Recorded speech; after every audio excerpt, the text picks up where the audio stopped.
Está começando o PrimoCast, o podcast oficial do Primo Rico. No programa de hoje, vamos bater um papo com o homem que escreveu o livro Receita Previsível. Esse livro aqui, ó, que ajuda milhares de empreendedores, assim como eu, tá? Eu, de fato, li esse livro. Olha só, esse é um box muito interessante. Eu li esse livro aqui, ó, um livro bem legal, que me ajudou a desenvolver meus modelos de venda e a aprimorar os meus modelos de venda. E quando eu li esse livro, eu não conhecia quem era o autor. Aí eu passei a pesquisar, conhecer quem era o Aaron Ross. E finalmente o Aaron Ross está aqui. Além de estar no Brasil, está agora no PrimoCast. E com certeza vai ajudar você, seus negócios. E vai ser incrível, tá bom? Olha só, estou gravando isso daqui no estúdio para dar alguns recados para vocês. Primeiro, eu queria que vocês me agradecessem nos comentários, porque o Kaique não participou do episódio. O Thiago não quis me chamar, gente. Mas sabe por que ele não quis chamar, Kaique? Por que você não me chamou? Porque o seu inglês não está afiado, Kaique. Isso é verdade e um dos recados é desse. É verdade. Então, um dos recados é esse. Daqui a pouco eu passo esse recado, tá bom? Porque o podcast que você vai ver, ele é completamente em inglês. Então, até para mim é um pouco difícil, né? Tá meio quebrado o meu inglês, mas dá para se comunicar. Espero que vocês aproveitem, porque foi um dos melhores episódios que a gente já gravou. Então, a gente tem um recado importante aqui, já que estamos falando sobre negócios hoje, vamos falar sobre receita previsível com o autor desse livro incrível, tá? Eu queria falar para vocês do Equity+. Equity+ é uma imersão nossa de 3 dias. Eu queria compartilhar um pouquinho sobre os pilares que a gente ensina no Equity+, tá? Então, a gente tem o grande pilar de visão de mercado e negócios. Então, a gente fala sobre o Product Market Fit, sobre os 5 whys, né, os 5 porquês, Blue Ocean Tool, Business Model Canvas. A gente fala sobre outro pilar de vendas, onde a gente fala sobre outbound e inbound, né? E a gente usa muito inbound aqui, né, Kaique? Usa muito. Nosso negócio foi construído em cima do modelo inbound, né? A gente tem métricas de... Quais são todas as métricas? Então, cara, ó, tem 12 métricas aqui, tá? Qual que é o seu PIC, né? O perfil ideal de cliente, processos de vendas, você tem time, técnicas, perfil, você tem um outro pilar também, que é o pilar de branding e marketing. A gente fala de primal branding, copywriting, gatilhos mentais, assim, persona, um monte de coisa. A gente fala sobre Customer Experience, tem uma série de coisas dentro disso também. A gente fala de dados e growth, cara, assim, incrível. A gente vai falar de North Star Metric, Flywheel, uma série de indicadores importantes para growth. A gente fala de gestão e cultura, e a gente também tem um pilar sobre o empreendedor, que é um pilar mais, uma base mental, né, Kaique? Que a gente precisa sobreviver ao dia a dia, não é só indicador técnico, né? Não, fora que é uma pressão pro cara quando tá lá, tem uma empresa gigante, muita gente depende dele, ele tem que ter uma cabeça organizada. Exatamente, então fica aqui a recomendação para você que é um empreendedor ou você que é algum alto executivo e quer melhorar o desempenho do seu negócio, tem um link aqui na descrição para você se inscrever, fazer uma aplicação, ver se de fato você está no momento de participar, né? Você vai entrar, preencher alguns dados, meu time vai te ligar, né, para ver se faz sentido para você. Essa imersão de 3 dias, nossas vagas já devem estar esgotadas para os próximos meses, mas aí você já garante a sua inscrição para a data que tiver disponível, né, Kaique? Então esse aqui é o primeiro recado. O segundo recado é o seguinte, esse aqui é um podcast em inglês. E o Kaique ficou de fora de uma oportunidade que eu não gostaria de ter perdido se eu estivesse na pele dele. Porque, cara, quantas oportunidades a gente não perde por não falar inglês? Cara, eu perdi essa e eu perdi há uns anos atrás, a gente tava nos Estados Unidos, eu passei muito perrengue. Muito perrengue porque eu não sabia o básico. É verdade, aí eu precisava ficar pedindo pro Kaique tudo. O Kaique só sabia pedir Big Coke, No Ice, né, Kaique? É isso aí. Então, cara, não deixe de falar inglês, de aprender inglês. Às vezes você não precisa ser o mais fluente do mundo, mas você precisa conseguir se comunicar, tá? Você pode aprender inglês de várias formas, você pode assistir séries, você pode ler livros, mas se você puder organizar tudo isso num único lugar, fica mais fácil, tá? Por isso aqui a gente é parceiro da WhatsApp, nosso amigo Flávio Augusto, tá? Então, se você quiser se inscrever na WhatsApp online, né, e para você de fato ter um método, né, assim, comprovado para você estudar de uma forma metodológica e aprender inglês, né? Não só você pode clicar no link da bio, como a gente tem desconto também, Kaique? Deixa eu pegar aqui. Não, tem que ter. Se não tiver, eu cancelo essa parceria com a WhatsApp. Deixa eu ver aqui, ó. Ah, eu não quero saber, vai ter que ter um desconto de... Não tem aqui no briefing. Não tem. Mas vai ter que ter um desconto de uma mensalidade aqui, pelo menos. Não, fechou. Eu vou falar com o pessoal lá para ter esse desconto. provavelmente o link vai estar com desconto, ou na descrição vai estar escrito desconto, ou na tela vai aparecer o desconto agora. Exato. Me recuso a falar de WhatsApp Online se a gente não tiver um cupom de desconto aqui para os primos e primas, tá bom? Então, clica aqui, aproveite seu desconto. E agora fique com esse que com certeza foi um dos melhores podcasts que a gente já gravou por aqui. Especialmente porque tá sem o Kaique e o Lucão, mas enfim, é isso, tchau. Então estamos aqui com Aaron Ross. Em 2002, o Aaron assumiu o cargo de diretor de vendas corporativas na Salesforce, uma gigante internacional. Ele foi o responsável por construir a equipe de prospecção outbound que revolucionou a empresa. Foram graças às suas estratégias que a Salesforce incrementou sua receita em $100 milhões anuais, né? Ou seja, em seus primeiros anos ali, e o seu livro é considerado a Bíblia de vendas do Vale do Silício. Aaron Ross, I'm so happy to have you here. Thiago. Welcome to PrimoCast, to Brazil. Thank you so much, man. Yeah, I'm excited to be here. I always have a great time in Brazil. Oh, thank you so much. And how do you feel like with a book so wonderful here for Brazilians? Do you like it? I love it. It's like a nice, pretty orange color. It's got a cool unicorn on the front. What's not to like about it? Yeah, it's very good. And it helped not only me, but a lot of entrepreneurs in Brazil. Yeah, you must receive a lot of feedback from here, right? I do. A lot of people, it's usually at conferences, people come up and say, hey, I've read your book. I love your book. And whether sometimes it's the RECEITA PREVISÍVEL book, sometimes the RECEITA book. But yeah, it's great. I love the people, especially in Brazil. Okay, so cool. And just tell me, like, in 30 seconds, who should read this book and who should read this book? Sure. They're two very different books. Okay. If you are a sales leader, VP of sales, sales executive, sales manager, salesperson, the sales Bible, they call it the sales Bible of Silicon Valley, is the RECEITA PREVISÍVEL book. Okay. It goes deep into sales. But if you're a C-level, like CEO, COO, president, or early stage company trying to get your growth up, Hipercrescimento book is the better book to start with. Okay. They're different. The Hipercrescimento book is like a growth Bible, growth book, versus the sales one. You really can't go wrong, but I say if you're really not sure, I guess the RECEITA PREVISÍVEL, because everyone's read that here. Okay. Popular one. First of all, the first question is, which one is the hardest path? Learning how to sell or learning how to manage a family of 10 kids and a wife? Giving me a layup here. Oh my God. You said, he's like, Aaron, I'm going to ask you some hard questions. I'm like, okay. Yeah, because you have 10 kids and maybe not all the audience know it. Yeah, it's an interesting fact. I have 10 children. 10 children, yes. Let me break down the math. 2 from my wife's first marriage, actually partner. 5 adopted, 3 biological together. Wow. Right? And 7 of them live with us in Scotland, in Edinburgh, and 3 are in Los Angeles still, the older ones. So, and how did you come up with this idea of having 10 children in your house? I still don't know, honestly. I still have no idea. It just happened one by one, you know. So got married and there's 2. I had 2 kids from that way right away, and then we just wanted to have a baby right away, and then we adopted one, and then we never had a plan to have a big family. Just I think after 4 kids, or maybe 5, we just thought, wow, it'd be cool to have a big family. And then there's a few years I don't remember much, right? Because we had at some point we'd adopted a baby, and we had a baby, and we had a lot of young kids. And anyone who has even one young kid, much less twins or a few, I don't think I slept for a couple of years. Wow. So I'm just recovering right now from that. So it's harder to raise 10 children. It is really, can I say fucking hard? Is that Yeah, okay? of course. Okay. Having said that, but nothing like having a family, I mean, whether it's a big family or small family, to force someone to light a fire under their butt, including mine, to make more money, to learn to sell, or to take it to the next level. Okay. So I would say that selling isn't hard to learn, it's hard to master, and you never do. It's a life skill anyone can use, whether you want to be in sales, be an entrepreneur, or even start a nonprofit. But what it takes to master it? I still don't know, because even when you master it, the next year everything changes and there's new things to do, to learn. So it may be hard to answer what it takes to master, but what it takes to be on the top level of the sales models and players in the field? What it takes to be in the top level? Well, I don't know about other people. I can only speak for myself. Okay. And so to me, it started with starting at the very bottom, right?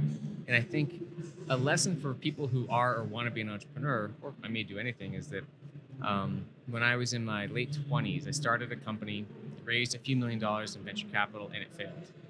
One of the reasons it failed was because I didn't know how to build a sales team. A lot of natural entrepreneurs can sell because they have to sell themselves to get a company started. That's different than kind of creating an organized sales team. So I hired, and I was like 27, 28 or something. I was young. I'd hired a VP of sales, but when sales weren't working, I didn't know how to fix it. So I say I had abdicated my understanding of sales. I didn't delegate sales. And so after that company failed, I was like, okay, if I want to do another company, I need to know how sales works. And, you can only learn so much from reading any book, including mine. So I got a job at Salesforce.com. And the only job they had was the most low-level job called, it was just responding to website leads. So I went from being CEO of an internet company, I raised venture money, to the most junior job at Salesforce. And at that time, today Salesforce.com is a multi-billion. Then it was 150 people, maybe 20 million revenue. And I didn't let my ego or pride get in the way of taking the job that I knew I needed to learn. So it's a way to get paid to learn. So that was a step for me, which was to be in the trenches, doing the dirty work, to learn. And from there, but when you entered in Salesforce, you didn't know exactly how to build a sales team model. No, I didn't know anything. I remember, I didn't know anything. No. And how did you learn it? Because if you didn't know, and Salesforce didn't sell, use it to be later on, how did you manage to create a sales model like you did and like you showed me in the book, for example? Yeah, well, I think part of it was I knew that I wasn't going there to be in sales forever. I went there to learn, right? You can go to business school and pay to learn, which is great, or you can get a job and get paid to learn, which is great too. Incredible. Just different. It's an attitude. So I went to get a job to learn and to make some money, but mostly it was to learn. And I knew that if I go to Salesforce, okay, they have this job. I didn't want to take the lowest level job there, but that was all they had. So, okay, I'll do that. I'll figure it out. And then I will figure something else out there. I will find a way to make my mark. And so took the job, did really well for a few months, improved myself, and I proposed, hey, I see this. I talked. So another thing that was really helpful, and I recommend to anyone, in the first few weeks of the job, I went and kind of met people from all around the company. And it was easier than when there's an office, right? In the old days, when everyone was in one place, back in those days. And I went and talked to people in customer support and just said, hey, I'm new here. I'm Aaron. I'm just meeting people. What do you do?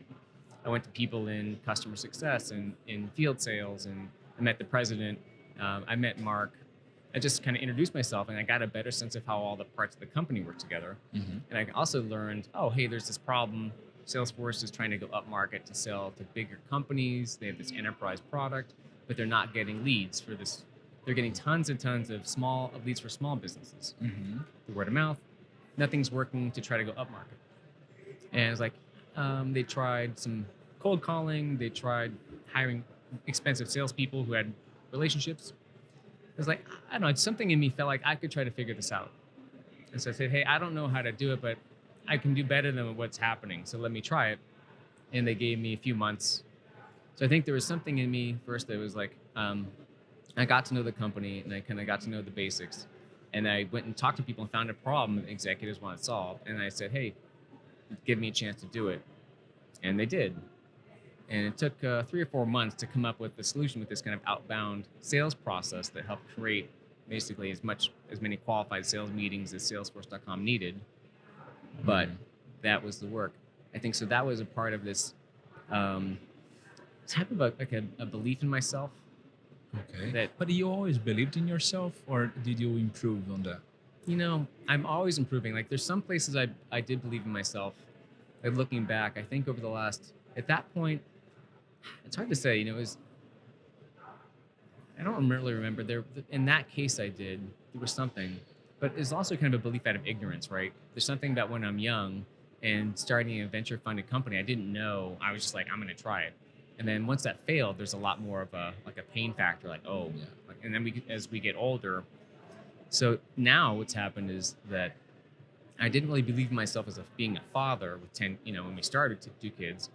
But over the years, it probably took like 7, 8, 9 years. At some point, like I just developed a lot more self-belief, is not just in being a parent, but also in being able to deal whatever problems come up. Like we'll just find some way to deal with it, because with a big family, there are constant problems. Mm-hmm. I like to say that, okay, someone broke a leg, just put them in the back of it, take a number, right? There's anxiety, there's like a money, it's constant. A lot of problems to solve. There's never ending problems to solve. So now, like, I'm still learning this. And like, even now, like more even self-belief in kind of how to deal with relationships, and like even my romantic, marriage relationship, kids, it's always, I'm still developing. So, okay. But see, like I have a company, I want to sell more.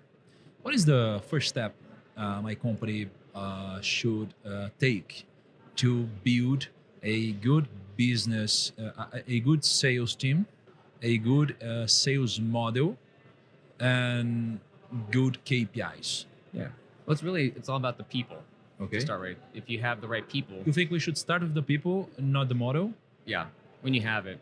I mean, look, if you already have good people, okay, people you can trust. Like if you have a great. What is good people for you?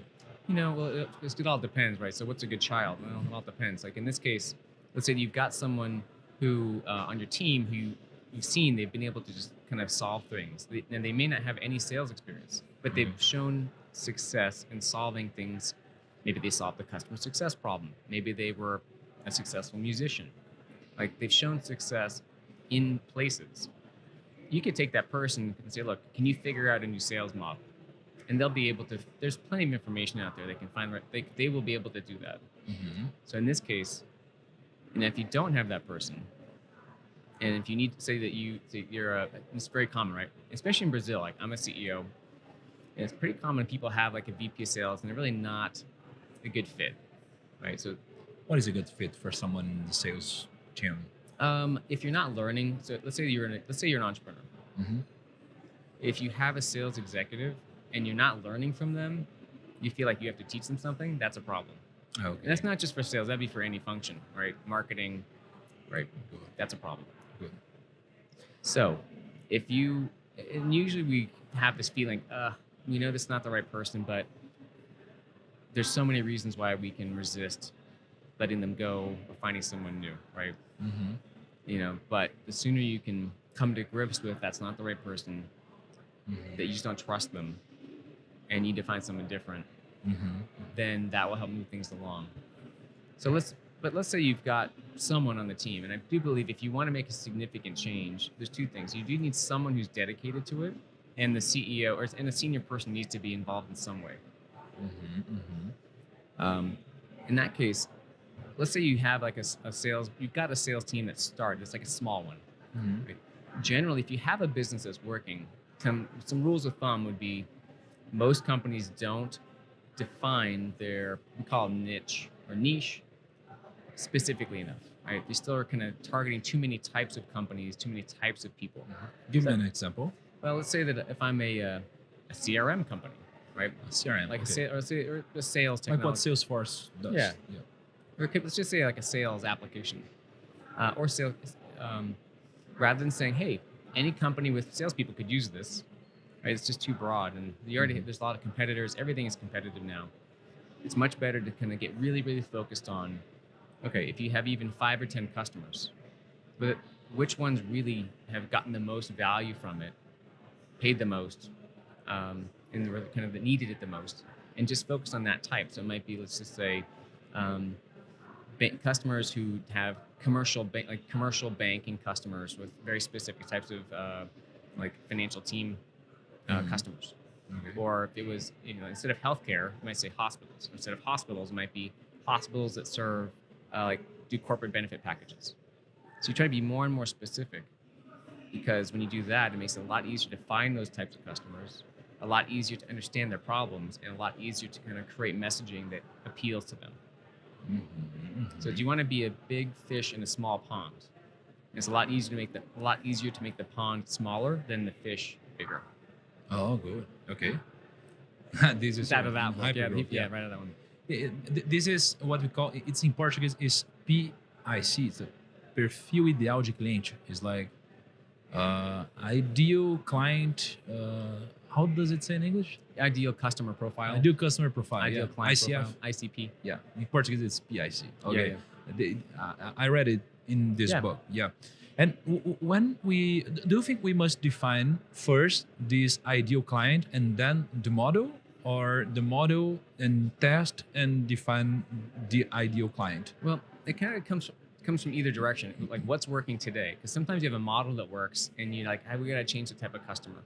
And sometimes you've got a customer that works, and you're like, we need to expand the model. So ultimately, it's kind of like in baseball in the United States, they say, what's more important, the pitcher or the catcher? Well, they're both important.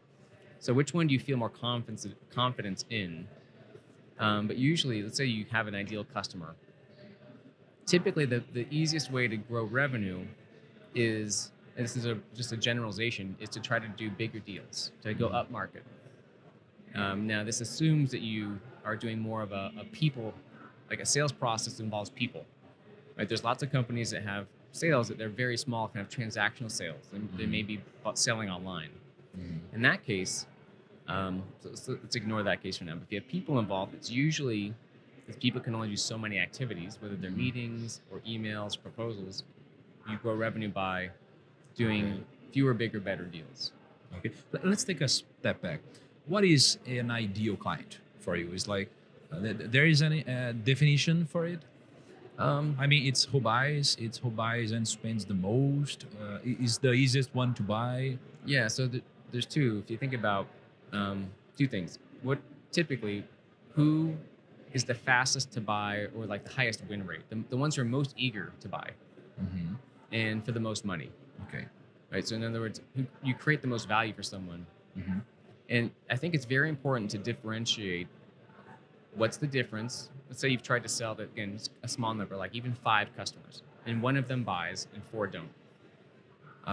Or maybe 10 customers and 2 buy, or you have 10 customers, maybe 2 are great and 8 are not that great. What's the difference between the companies to whom you're a nice to have, and how is that different to the companies where you're a need to have? Because if you're a nice to have, at least in business to business, they're just not going to buy. There's too many other things going on. And one clue that you're a nice to have to a type of customer is, let's say you do a demo, and they're like, that's cool, and they don't call you back. They don't need you, right? You're a nice to have. You can tell a customer that needs you, they find you, they're like, oh, okay, I get this. Can you give me information? Great. They're helping drive the sale, usually, or at least it's easy to forget. It can take a lot of energy for a company to start to evaluate, buy, and implement something. It is a lot of work. And the bigger the company is, it's incredibly hard. So they have to really need you for them to go through all the effort to buy you and do something with you. So I read in your book, and you teach us a model of how you did it in Salesforce. You got a lot of leads, you sent a lot of emails, you got some responses, then you started qualifying them instead of just calling them to sell something. After the qualification, you started to try to sell to them. Exactly. What is the best model for you to implement in a company overall, generally speaking? Yeah. And by the way, I feel like we should start getting up and dancing soon with the background music. Yeah, right? Like a club. Yeah, like boom, boom, boom. And there's some dinosaur walking behind you sometimes. Yeah. I heard that you're not candy. Maybe they can bring some in. Well, again, so it's kind of saying like the best model is like asking, what's the best eating system? Should I be vegan? Like, diet. Like, should I be vegan or paleo or vegetarian or carnivore, or, well, it depends on the person. It depends. There is no best. It depends on, this is like self-awareness and self-knowledge is really important. So for some companies, If it's complex sales or hard to explain what you do, it's often like services companies, then having a content first model, like inbound marketing content to explain it for you helps. Okay. So there's a lot of like maybes, but I think it really comes down to, I think people want just an answer, right? Just tell me the answer. And there is no magic answer. You have to learn, you have to try things. You're going to do things that don't work, right? You're going to try hiring certain people that don't work out before you know how to hire people who do. You have to try selling bigger deals and that not work until you realize how to do it. Maybe try selling things online and that doesn't work until you figure it out. So just, I think, even towards getting the right model for someone, it's understanding it's going to be a journey. It's going to be something that honestly is going to be usually frustrating, more often than not, frustrating, confusing. Every day you feel like, I don't know what I'm doing. Kind of like life. Yeah. You know? So, but you are saying like there is no best model for every company, but like, is there a wrong model for every company? Yeah, well, let's talk about business-to-business companies that have more of a product type. So I think let's go back to fundamental principles, and this is actually true of any company, is you have to start with sales specialization, because nothing else will work very well if you don't do this. And the way I explain this is, at least in sales, the history of sales was salespeople had to do their own prospecting, sell their own customers, and manage accounts. This has been changing. I think it's just the legacy of sales. And I don't know any sports team in the world, let's say a football team. Do you call it soccer or football here? Soccer. Soccer, okay, soccer. I don't know any soccer team where the coach would go to the team and say, look, everybody attack and everybody defend. Yeah. And everybody play goalie if you're there. It doesn't make any sense. So why would we tell all our salespeople to prospect and close and manage accounts and maybe get website leads? So that's where you start is, what are the jobs that need to be done, and dividing the team up so that everyone has a specialty. So if you have, where you end up with is you typically have in a B2B model, some outbound prospectors doing outbound lead generation, some inbound kind of lead responders responding to leads coming through a website or social media. Both of those are typically junior roles, and they pass the good opportunities, good sales meetings to salespeople who are kind of assigning new customers. And after that, you've got different jobs, people who are renewing, implementing customer success, account management. That's the starting point. Okay, so then going back, part of this is the idea of we need to separate the idea of lead generation from salespeople. So salespeople generally shouldn't prospect much. Right? Again, that's another kind of legacy approach that doesn't work as well as it should. So if we say, look, the driver to your business isn't the number of salespeople you have, it is lead generation. Lead generation could be for new customers. It could be kind of upselling for current customers. All right, so let's go back to that model you mentioned, which is if we have a way to drive leads in a predictable way. It could be through marketing, could be through outbound prospecting. So let's drive those, and then let's have a process. A junior person typically filters them, right? So if it's an outbound prospector, they're only trying to get the fewer, bigger, better opportunities to pass to their senior salesperson. If it's a marketing-driven leads with an inbound kind of lead responder, they're filtering through 1,000 webinar leads to find 5 good ones to pass to a salesperson. That's really important because salespeople they're not wired, and they shouldn't have to go through a whole bunch of random leads and to sort out and do their own qualification. It's just not a good use of their time. So for salespeople, it's much better to kind of have pre-filtered leads or meetings that they can take, focus on, and then move them through the sales cycle. And then you can take each of these steps, each function, the outbound prospecting or inbound lead response or sales, and break that whole job into its own set of steps. You mentioned outbound prospecting. In that, yes, identify your ideal customer, build the list, run campaigns, email, social media, calling, whatever, get responses, set up meetings, kind of pass the baton. But that set of steps can be different for each job you've got. That ultimately is incredibly important to get the machine, the assembly line going. You have the right people, the right jobs defined so they can work together as a team, and the handoff between teams is done in a smooth way. See, back on 2009, I think, I started doing a lot of cold calls. And I was cold calling all day. What were you selling? I was selling. I was like a financial advisor. Yeah. In Brazil. That's a hard one. Yeah, that's a Yeah. hard. It's a complex sale, right? Yeah. But in Brazil, we had almost 500 financial advisors in all country. So nobody knew what was a financial advisor here. Yeah, it's not many. Not many. So in the States, everybody knows what is a It's a financial huge advisor. industry. Yeah. Yeah. There's probably 500 financial advisors in, one Yes. square mile of Los Angeles. Yes, and here nobody knew it. So we didn't have to only sell, but to teach them what does it do and stuff. And I did almost 100 calls each day. Every day I was calling, and I did it like for maybe 3 years.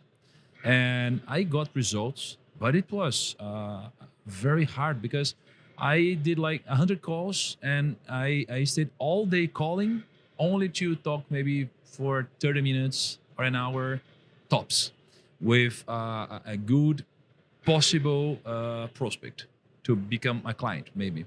And after I got some results, I started hiring some people, and I started to like cut in parts the process of the divide it selling. up. Yep. Dividing. So there was someone cold calling, and I called myself hot calling. So he cold called it, and I went to the meeting.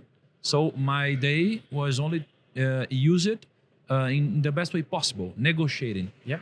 And so this was how I grew.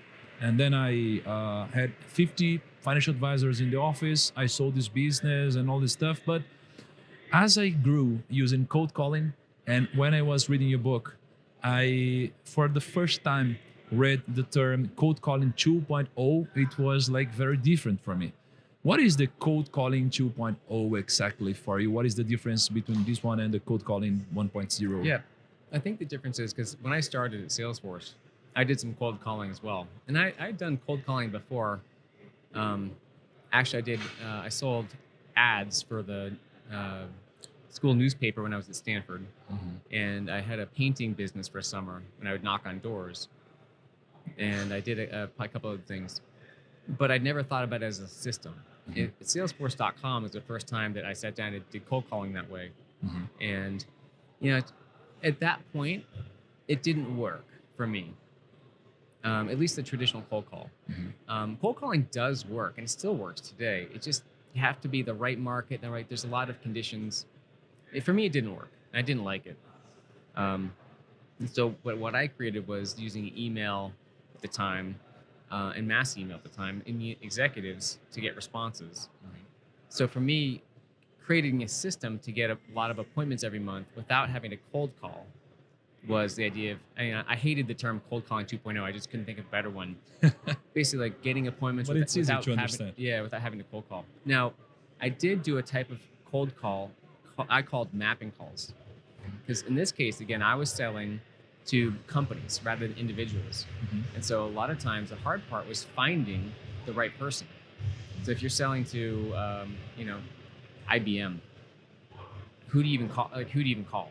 Because there might have, if you're selling to the VP of sales, there might be 20 VPs of sales. Yes. And so I would call in and could have ask around like, hey, who's the like a lost lamb?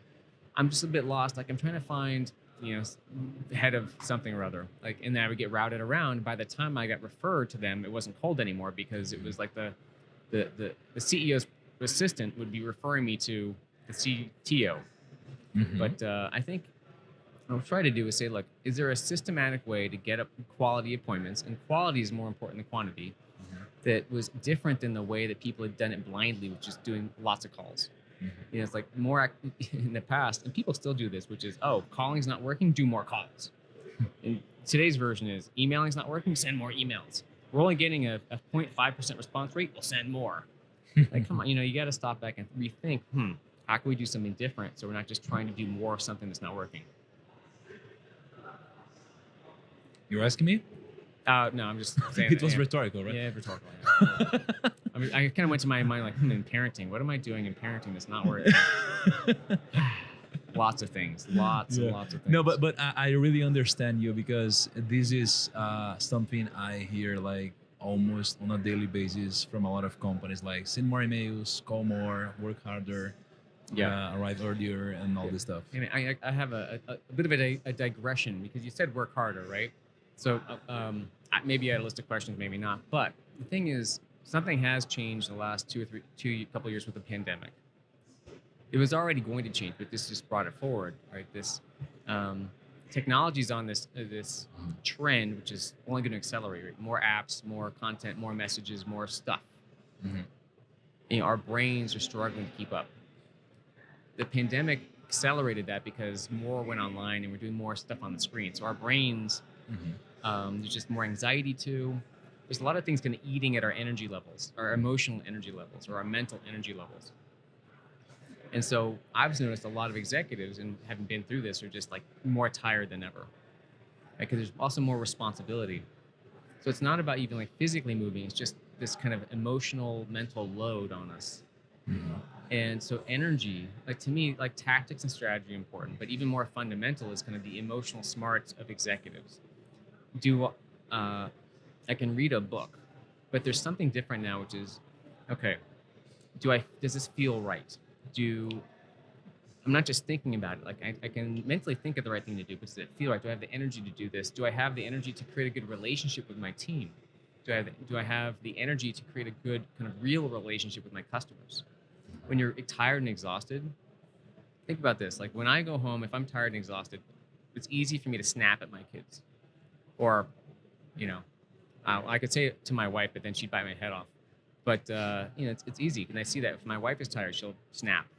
If I'm an employee, why would I want to work for a company when I go to a meeting with my manager and it feels like going to the dentist?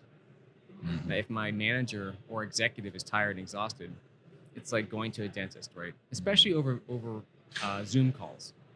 So to me, even more fundamentally now, which is new, it's always been there, but now it's even more important, is this idea of emotional smarts, kind of personal energy or executive. How do you take care of yourself? How do you take care of the team? How do you create relationships over Zoom, over digital relationships now that feel real? Because we can't really go back to in person as much. And everyone's kind of like busy, tired, exhausted. Yeah, but you see, adding more work isn't going to solve that. Yeah. Perfectly pointed to the problem.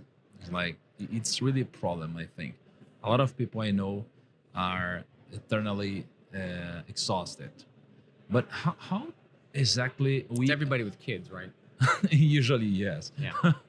And usually they're on the low Small age. ones. Oh, yeah. Small ones. That's a hard end. But what may be the solution to not resolve all of that, but start to improve a little and become, from a company perspective, start to be less exhausted from time to time and work better, not only harder?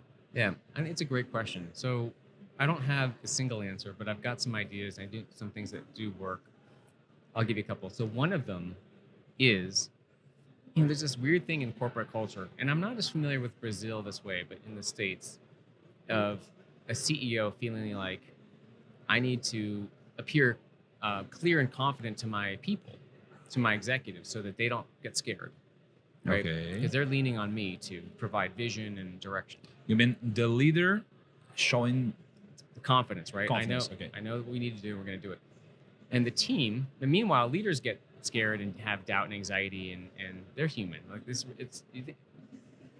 it's ridiculous to think that there's some leader who doesn't get nervous, scared, have self-doubt and anxiety. That's not true. That's an illusion. Like so, what? Showing confidence. Okay. But by showing confidence, you mean showing people the way, you're leading the way, and this way is the way that will take us to where we want to go? I'm a leader. I want my team, I don't want my team to be scared. Okay. Even because if they're scared, they are more exhausted and anxiety. They might leave. And I don't want to look weak to my team. Also, or to my investors. Okay. Right? So there's a lot of, but at the same time, the executives, they're like, okay, I need to show my CEO that I'm confident that I can do this. I can't show my weakness, that my own doubt, because I don't want them to lose faith in me. So it's kind of like both sides are lying to each other about the same thing, and like just wasting a lot of energy, kind of like the shell game. Now, look, you want to practice confidence, right? It's kind of, all right, I'm feeling uncertain. And especially if you're most people and executives are often in situations every day, like, or parents, right? I don't know what's going to happen today. I don't. Like, some problem can come out of the sky. And so there's this practice of self-confidence and belief. But it's when it goes too far where it's not being authentic. It's kind of like putting on a mask to help to change. And I'm scared that my team will get scared. So I think it's for leaders starting, and the higher the better, because they set the tone, is to start to say, look, I don't, just be more honest, open about, I don't know what's going to happen, or I'm nervous about this. And realizing too, I think it does help that, like, we're going to get through it somehow. But, or like, you know what? Hey, everybody, just so you know, I've started a divorce, right? I'm just letting you know in case I seem off. Or there's a sick, like, every human there's divorce, death, sickness, tax burdens, financial issues. Like, there's a whole list of problems people have, and leaders have the same list. So I think it's okay. It's healthier to stop feeling like they need to hide that part, and I think the pandemic has helped. People are mixing personal lives and business lives more, but to open up and kind of be more real that way. And maybe whether that's with problems or maybe just joking around, like, why are board meetings so damn serious?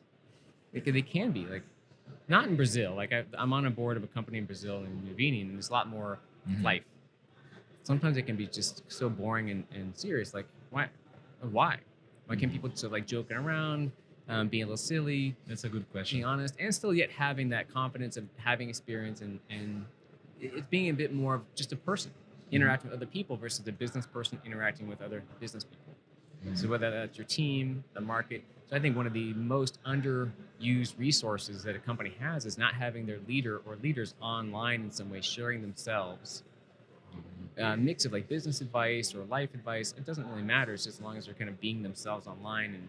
And I think that's something that is missing in a way to kind of help scale themselves, to create more connection to their teams and to the market and customers digitally, because that's just where a lot of this is going.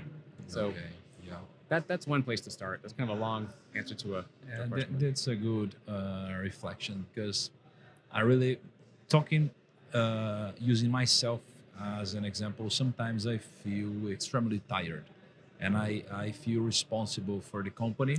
People. And I don't want to show people that I'm tired. And instead of working less or taking a nap or something, I do the opposite. I work more to show them, like, the way I want them to go. Yeah, and naps are awesome. I mean, people should take more naps, right? I'm trying. It's like... Are you taking a lot of naps nowadays? Not as many as I would like, just because, like, school schedules, and it's hard for me to nap. How's your schedule today, like your daily today basis? Pretty nice these days compared to the past. Actually, I have on YouTube, there's a couple videos. It's like, if you search on YouTube for Darren Ross Day in a Life, they're from like 3 or 4 years ago. It's just, like, crazy. But today it looks like I get up at 6:30 in the morning. 6:30. Okay. Yep. School. I do most of the school, kind of get kids ready, and we have a nanny. There's help, but still, like, from 6:30 to like 9 is either getting kids ready, taking kids to school, and then after that, so a lot of days there's this one 5-year-old stays at home 3 days a week, so I play with her for a while, and then I usually do some work. I don't know. There's always, like, stuff. There's always, like, shit to do. Like, it's annoying. Like, I have to pick up passports, or I got to drop the dogs off here and do some email, try to go for a walk, exercise. And then there's more kids pickups, play with kids in the afternoon, dinner, put the kids to bed, talk to my wife, hopefully for a bit, and try to go to sleep. So I don't work that much right now. By the way, I do need to make money, right? I started Salesforce, but not early enough. And having 10 children is a high motivation, because we spend millions of reais a year. So not $1 million US dollars, but probably close to it on the family per year for different reasons. Just, it's amazing how it adds up. It's unbelievable. So I do need to make money. But right now, this period of, it's been a couple months, there's a few months where I'm kind of taking a break, where I just don't have the energy yet. I don't feel like, it's more of like a feeling, an alignment, or how to explain, like, intuition. I don't know the right word. Just say, like, it's just not time to kind of, like, dig in. And I'm just kind of resting and try to take care of myself, mostly physically, like sleep, exercise, playing, I'm not inspired to write much. No? No, I do have sometimes. Like I have a newsletter and I have some things there, but the last What month inspires you today? not much, honestly. Really? No, meeting people, maybe like meeting people in person. If I think actually meeting people in person, like got to meet Thiago when he was here.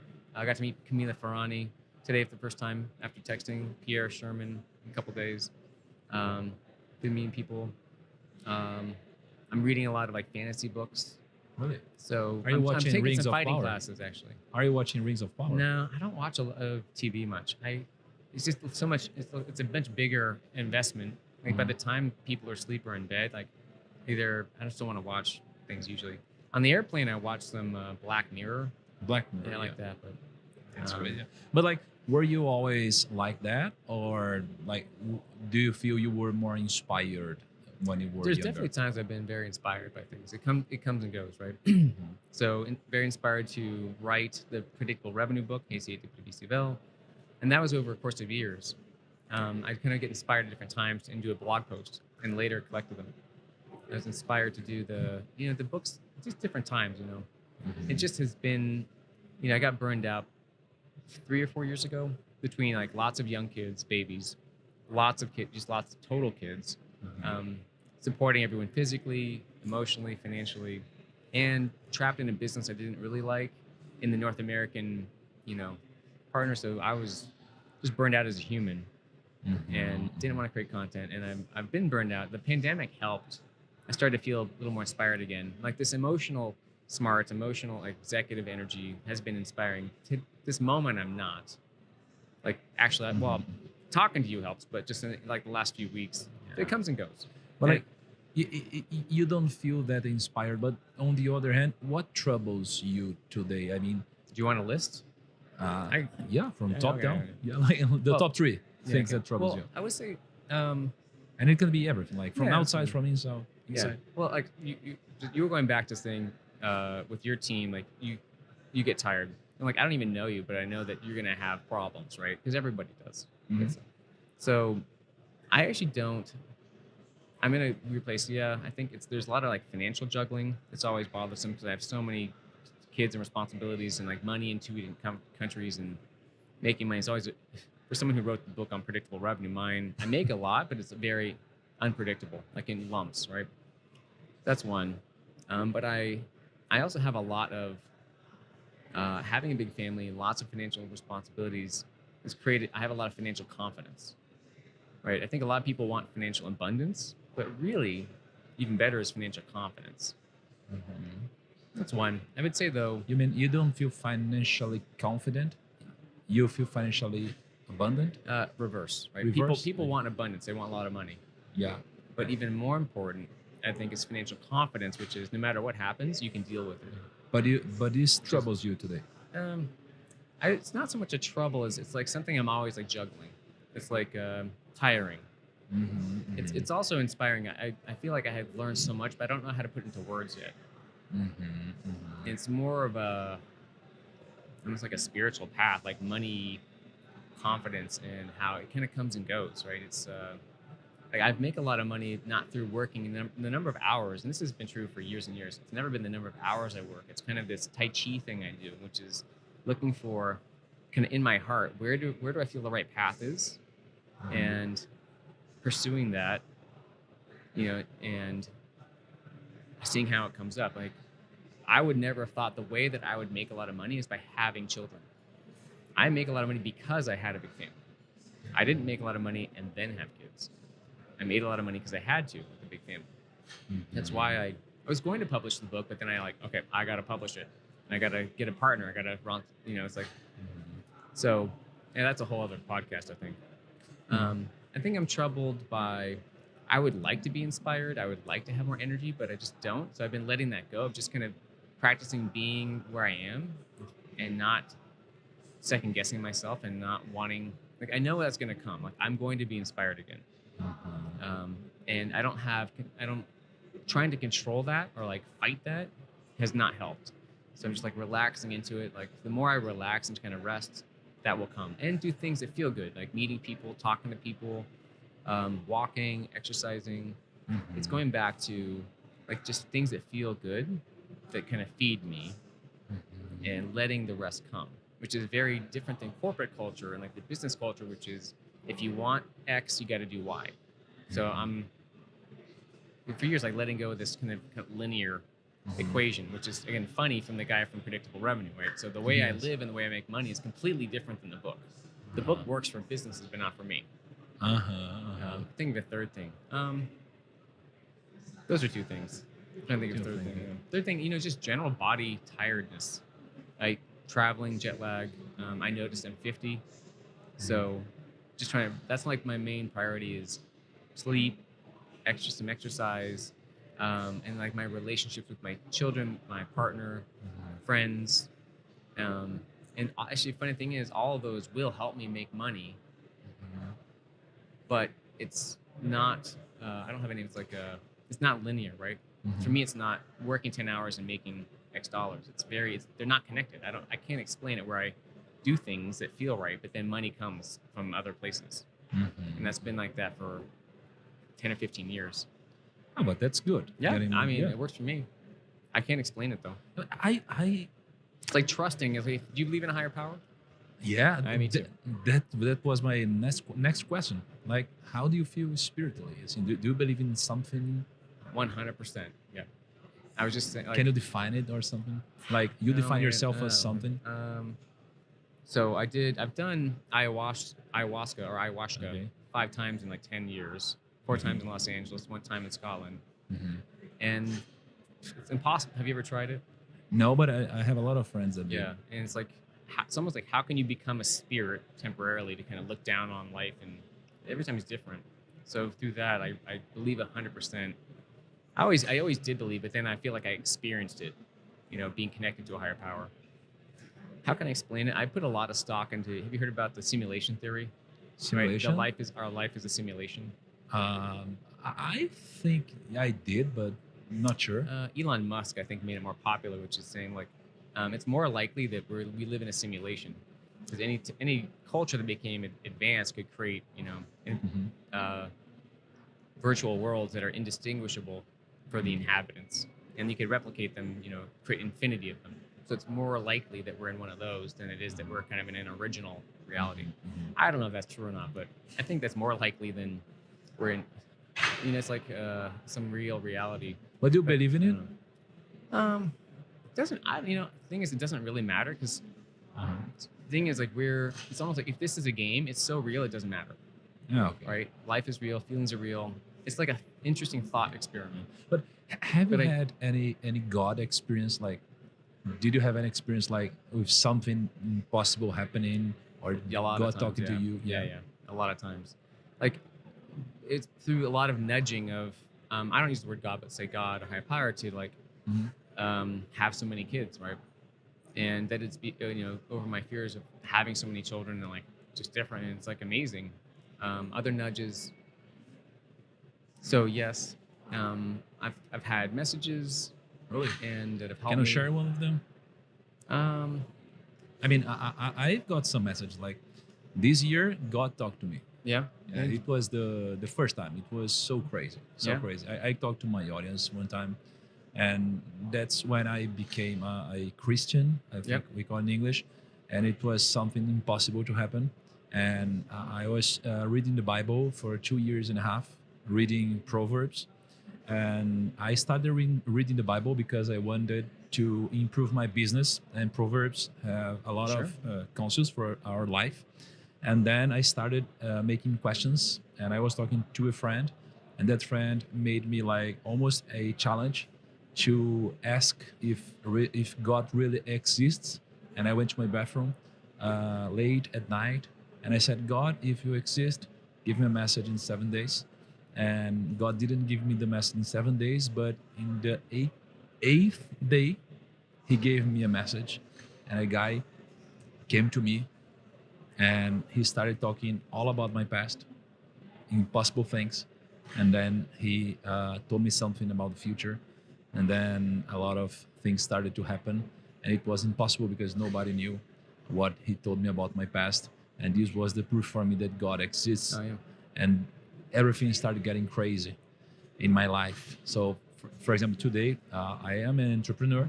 I make a lot of money. I talk to a lot of people, 20 million people every month in Brazil. But I feel my message is to, in a way, talk about God or a high power to people that want or seek for it, but maybe is similar to me because I'm very pragmatic, and I use it to be the one that feel that something bigger exists, but I was not sure what was it. So I feel it's part of my message here in the world. But did you feel something like that, or you have any message, any contact? Yeah, I felt like that, kind of the practical, like I kind of felt like a higher power, but didn't really believe it until 12 years ago. 12 years? Yeah, reached out and I had a very blunt You were message. 38 years? Yeah, 38, 39, around that, maybe 13 years ago. Okay. I don't remember the exact, but basically it was kind of like, hey, you're being a dumbass. You gotta do this other thing. Really? And, yeah. Well, I'm paraphrased. They didn't say that, but it's just funnier to say it that way. But it's like, no, I was taking the wrong track. And well, I go the right track. In the business, you mean? It's life. It was life, different place. It wasn't business. I think that the messages I've gotten from higher power around business specifically have usually been like, I don't get a lot. It's like, hey, it's going to be okay. You have to trust, right? And I think that, and to kind of go for it, less fear, to practice like do what feels right, even if it doesn't make logical sense. So I'll give you an example. Like, just thinking back years ago, we were going to go on a vacation with the family. Okay. It felt right to go on vacation to a place called Missouri, and the plane, with a big family. I don't remember how many kids we had at the time, like 7. I don't know. It was a lot. Any trip costs a lot of money. They take, one plane ticket that's $300 times 12, right? So, and you need 2 cars but I remember we kind of like decided to go on this trip. We booked the hotel, the resort, and we didn't have money for the plane tickets. So we're like, okay, it'll just come if it's the right thing. And I don't remember how the money came in, but like 2 days before we were supposed to leave, the money came in from someplace to buy the plane tickets. And a lot of that has happened a lot over the years in terms of the money. I get the money that I need, not what I want. Okay. All the time. So by now, after years, it takes about 7 years to just trust. Like, okay, if I try to think ahead and make a plan. And this is actually a very specific message from an ayahuasca like 3 years ago. If I try to have a spreadsheet towards, let's say moving the family between countries and how to pay for that over 6 months, because that's crazy expensive. Like, again, just the plane tickets is like $15,000 alone, much less. So that I can't make a plan to say, here's how I'm going to pay for it. I have to trust that going there is the right thing, and that day by day, if I just take each day by day, it'll work out.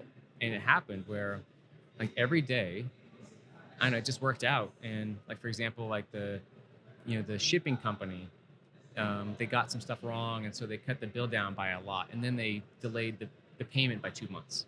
So just things happen to like make it. How do I explain? Yeah, it's like that linear way of thinking of if I need to do X, I need to do Y, or that doesn't work for me to accomplish big things, right? It's more about listening to my intuition, which is really kind of the way for a couple of years, I don't get messages from my guides or God directly the same way. I kind of get it through feeling. So they have me like practicing listening to myself, like kind of, it's just like a feeling in my heart or chest or stomach or some body that feels right. Kind of do that and it'll work out. And for me, it can be hard to sort out fear, what the fear versus the feel right. So I'm still kind of learning through this, but I for sure 100% know that there's a higher power, that life and our challenges are meant to kind of us to grow. Maybe for myself, I don't know what it's like to be you, but for me to grow, it's more of a test and challenge and a way to grow and learn confidence and belief, not to make it easy. Wow. It's so good to hear this from you. It's very, very special. Yep. And congratulations on the family. Big family. It's amazing. Yeah, I never wanted it never occurred to me to have a big family, but even to adopt. But yeah, having a big family that's very diverse, and it's amazing. Yeah, I really love my family, and I never would have occurred to me when I was in my 30s or 20s. It's like, okay, I'll have a family someday, like. But now that I've got them, like, oh my God, I love them so much. And yeah, they can drive me crazy because anyone, same thing. But yeah, I miss them. And really, I was 2 nights ago, it's like crying in bed. So I'm like, life is sometimes so, this goes back to, there's so much administrivia in our life, right? Kids go to school. I have like errands to run. I almost feel like I'm being kept away from the people I want to spend the time with the most. And it's just, that's like a big problem right now. Going back to the third problem, which is how to, restructure. That's like a next thing, like a next, quest, path thing that's from God. Because I wouldn't have been feeling that if it wasn't kind of something to do next, which is how to restructure our lives to be able to do more things together. Which for us, we have a vision of like moving to a farm in Scotland. And we've always really wanted to be outdoors and more in nature and have the kids out there and do homeschooling, at least the younger ones, right? There's some kids who are kind of in college and high school, and every kid's different. But that's like next part of the path. I don't know when that'll happen. It feels more like a year or two, but what I've learned too is that any kind of projections or expectations of how long things will take are completely wrong. Yeah. I don't know about you. One more fun fact is that people talk about like envisioning and so anytime, the only thing that works for me is I can kind of envision the feelings I want. If I ever try to envision a specific future, it never works out that way. It works out some other way, right? So let's say I wanted to have more love and not be lonely when I was younger. What would that entail? Like, I can't remember what I would have thought of, maybe like being married. It wouldn't have occurred to me it would be like 10 kids. Oh, okay. I want to make a lot of money. Okay. Back when I was younger, it would never have occurred to me I would do that because I would have a big family. So it's like, and now if I can envision it, I know it's not going to happen that way. It's going to be some surprising twist to get me to the feeling I want of adventure, fun, love, or laughter.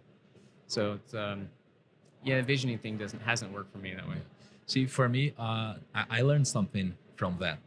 When God talked to me on the 8th day and not on the 7th, one friend told me it happened because God wanted to show me that He exists, but the things happens when He wants and not exactly. me. Yeah. So this happens to show that it will happen, but not on our time and the way we want it. No, because we're not in control. This is what I believe in, and so cool. But I need to ask you another question. Okay. Because before we finish here, and it's so cool to talk to you with a lot of experience and reflection from the life, a lot of results, a lot of pain, and a lot of success. Sure. Also, big family. Sure. Because I need my help for my company, because we sell a lot of B2C. Yep. We sell to the B2C much more than we sell to B2B. Yep. And I'll not go so deep into our company because of the time here, but when I was reading your book, you showed us a good model for B2B that I implemented, and it works really.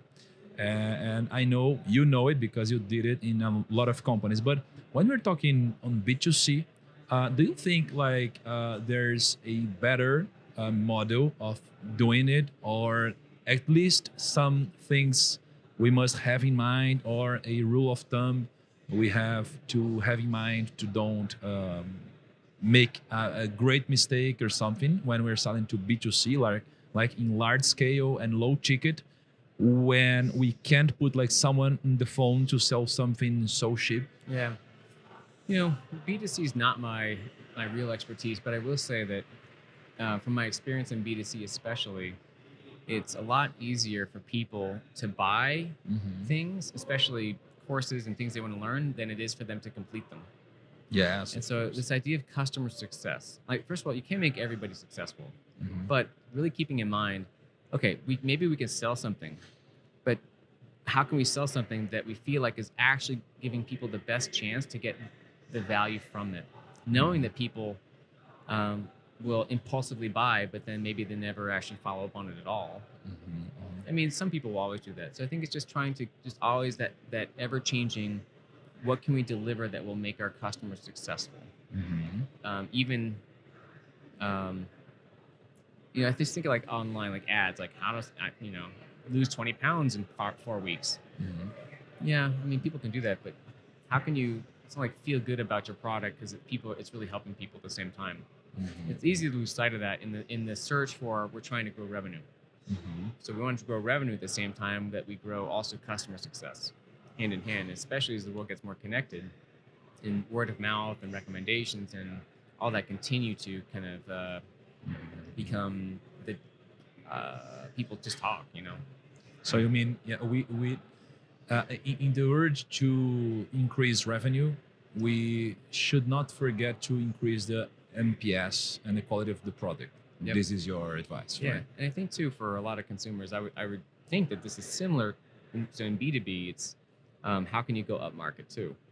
You know, so some companies end up doing higher end courses or masterminds. It's not right for every company, but just thinking there's certain segments of this customer, of consumers that want like a higher level of service or course or hand-holding, right? Kind of the done for you. So that might be another way to think about evolving a model. So sometimes adding a part of the model that's not as scalable is actually good because you can give people more value, make more money, and give them better service.